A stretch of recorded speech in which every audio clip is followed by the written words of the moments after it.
স্থানীয় সরকার উপদেষ্টা জনাব আসিফ মাহমুদ সজীব ভুঁইয়াকে অবিলম্বে দুই উপদেষ্টার পদত্যাগের খবর না আসা পর্যন্ত আন্দোলন চালিয়ে যাওয়ার নির্দেশনা দিয়েছেন বিএনপি নেতা ইশরাক হোসেন। বৃহস্পতিবার ভেরিফাইড ফেসবুক আইডিতে দেয়া এক স্ট্যাটাসে এমন দাবি জানান তিনি।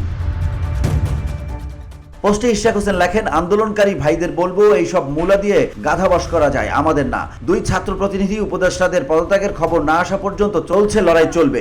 রাস্তা তো ছাড়বেন না, আরো বিস্তৃত করতে হবে। দুইজন উপদেষ্টার সাথে আমার ব্যক্তিগত কোনো পরিচয়ও নাই, কোনো শত্রুতাও নাই, বৈরিতাও নাই, কোনো কিচ্ছু নাই। এখানে কেবলমাত্র বাংলাদেশের গণতন্ত্র, বাংলাদেশের জনগণের ভোটের অধিকারের জন্য আজকে আমাকে এই আন্দোলন নিয়ে রাস্তায় নামতে হচ্ছে।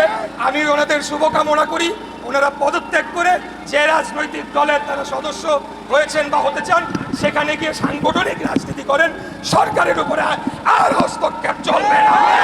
VOD Bangla news desk.